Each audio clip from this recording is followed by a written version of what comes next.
justice, enough of authoritarian abuses of power, enough of violation of the rule of law, enough of freeing violent supporters who beat up the cops who protected our Capitol, enough of seeking retribution against political opponents and those who violate their oaths to protect the Constitution, enough to illegally firing our federal workers and refusing to pay them, enough to seeking to turn out armed soldiers in American cities.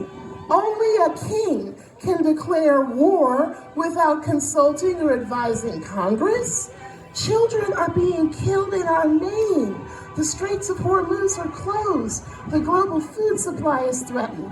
Gas prices are through the roof. Enough lying, enough cheating, enough stealing, enough cruelty, enough. Enough. So I had a fairly good speech. And then I watched that Andrew Young documentary about doing the dirty work of the civil rights movement. And I realized that I need to be brief, share a few thoughts, and sit down. But we've come together today to continue the work those giants started before us. We have loved things in common, and we are committed to making our nation better. No kings. No kings. Now, Joyce mentioned I teach history. On the wall of my classroom, I have a quotation from Confucius. It says, "The beginning of wisdom is calling things by their proper name." If you know what a thing is, if you know how it walks, how it talks, what it looks like, you can make good decisions about how to deal with it. Every day, my students read and analyze the documents our founders created as they framed this republic. They read the facts Thomas Jefferson submitted to a candid world, and you have heard them. And they'll say things like, Miss C, it says here the king imposed taxes on us without our consent. And he cut off trade to other parts of the world. Tariffs are taxes, right? Yes. And it says he tried to make the military independent of civilian authorities. That's like wanting to send the army into cities where people are peacefully protesting and the governors don't want it. They're giving more money to ICE than they're giving to the army. How is this possible? And by the way, shout out to the unicorns and the Easter Bunny and the frog people. People, we've got to keep the joy, we've got to keep the laughter, we've got to keep our hearts in the right place. We're committed. We're committed to following nonviolence and love for our nation. So when the kids read, "A prince who acts like a tyrant is unfit to be the ruler of a free people," God bless them, they believe it, and friends and neighbors, so do I. We don't do kings or dictators in this nation. We're not about that life. We don't hold with abducting our neighbors. We don't hold with loyalty oaths to get funding to finish your medical research. We don't hold with threatening people with IRS audits or hiding economic indicators. God bless UVA, we don't hold with signing away our academic freedom. You see, I'm the child and the grandchild of people who put their lives and their livelihoods on the line to ensure that all Americans had civil rights. People tried to kill my folks, tried to drive them out of business, just for trying to ensure that people could vote or ride on an interstate bus or go to a school that was separate and equal in my father's time and then integrated for all children in time for me. Like you, I was reared by people who believe in the rule of law. So what do we do when we're faced with a leader who so obviously doesn't? The only thing that I did was wrong, stayed in the wilderness a bit too long. Keep your eyes on the prize, hold on. See, when you're in the wilderness, you're focused on survival. You can't spare energy for anything but the most essential needs. You feel isolated. Maybe you just learned the cost of your health insurance is going to go up by 20% for the very same coverage you're getting now. Maybe you don't know if your federal job on base or in a park or as a government contractor is going to be there. When you're in the wilderness, you're barely getting by. You think you have to do it all by yourself, but look around you guys. You think about the Epstein, you can't think about the Epstein files because you're worried about your rent or your car note or your electric bill, and the would-be dictator has you on the ropes. But the only thing that I did was right, was the day I started to fight. Keep your eyes on the prize, hold on. By coming here today, by joining with millions of other patriots protesting around the country, you are making the undeniable statement that we're not going to let our tax dollars be used for power grabs. The people are the source of any and all government power, and we're not going to allow some game show host putting up gold decorations on the White House like a Bond villain.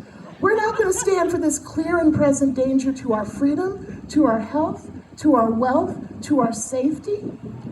As Michelle Obama said, have a concrete strategy for change. Take your rage and turn it into reason. So what are we going to do? What are we going to do right now aside from gather and be together? The most important thing you can do is to register and vote. I assume everybody who's here is registered and will vote or has voted. Did you know if you have a grandchild or a cousin or a friend who is 17 now, if they were born on or before November 3rd, 2008, they can vote. 17-year-olds can register and vote in April and in the summer primaries and for Congress in the fall. You can register and vote through your phone, elections.virginia.gov, and they will use your driver's license and the last 4 digits of your social security number to register somebody right away. We've got to get the low propensity voters to come out, and we have to vote our values. We have a limited number of days till this election in Virginia. This is, we always say it's the most important election, but this is an existential threat, y'all. We didn't start this fight. So the referendum that's coming up for the amendment to change the Constitution and do the redistricting only came about because of Trump saying to Texas, I need 5 more congressmen. Right now, the Republicans, and people are retiring and getting out of the way because they see what's coming. It's so close. It's so close. And I will tell you honestly, I was a huge person for nonpartisan redistricting. And the only way I don't feel like a hypocrite is because I know exactly what it says in the law. What we're doing is redrawing these lines just until the 2030 census data, okay? So you say, well, the Democrats got in power, now they're going to steal it forever. No, this is a limited time amendment that's based on the action of the other states. Because the other states did this, we are trying to save democracy, Democracy starts here in Virginia. The country, we're on our 250th anniversary. We gave those guys the ideas that became the Constitution. And I feel like it's going to be up to us to save the Congress. Because unlike those other states where the Republican legislatures just redrew the lines and made it impossible for people to be elected, we're at least asking the people. Now, do I think this referendum is going to be easy? No. I think it's going to be really, really close. And that's why getting everybody out to vote matters. You can vote now, you can vote early, you can vote at your registrar's office. If you're going to vote by mail, we've had real problems with the Richmond mail sorting service, so much so the Postmaster General got called in front of Congress. Your ballot must be postmarked. I voted in person at the registrar's office on the first day. My husband likes to vote on election day. If you have a mail-in ballot and you want to return it, if you don't just put it in your post box, take it to the post office and have them stamp it with the date that day. That is the safest way to return a mail ballot. But honestly, go now and vote early because we got to run up the numbers. Right now, if you look at the data of who's voted early and where they are and what we think their partisan lean is, because we don't register by party, we're right about where we were at this time in early voting in the 2025 election, which is really good. But think about the Attorney General's race. That was a squeaker. This is going to be a squeaker. We need you to do this. The president has said he wants to have this Save America Act that would limit people's ability to vote. How many of you guys are married women who changed their name when they got married? All y'all in trouble. I was 42 when I got married and I wasn't doing all that paperwork. But if the SAVE Act were to pass, you would not be able to vote unless your driver's license matched your birth certificate. How can your driver's license or your passport not be a sufficient proof of citizenship to vote? Who doesn't have access to that? Older people, married women, young people, people without economic resources.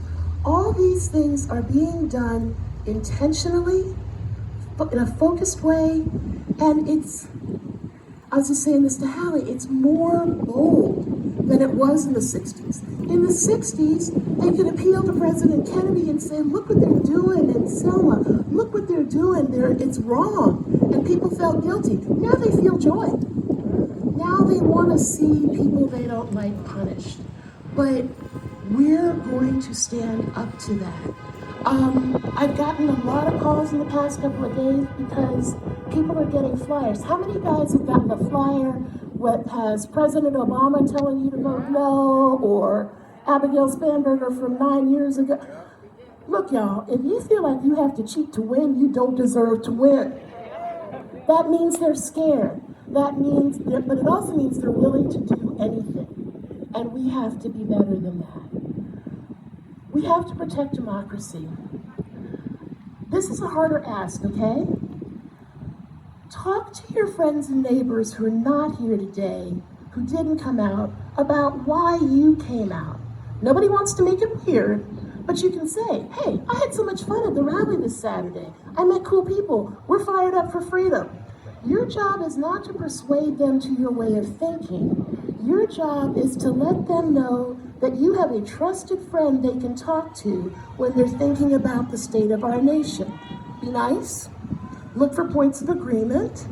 I have a girlfriend who's Baha'i, and she told me I'm probably the only Baha'i person most of my friends will ever meet, so I have to be really good.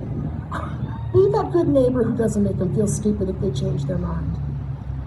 Remain connected to the people and ideas that brought you out today. Stay in touch. Volunteer together. Take a vote yes sign. Take a vote yes piece of literature. One of the concerns people had is, well, can my minister talk about this? The Supreme Court has ruled that it is perfectly fine. Ministers don't lose their right of free speech when they take the vote.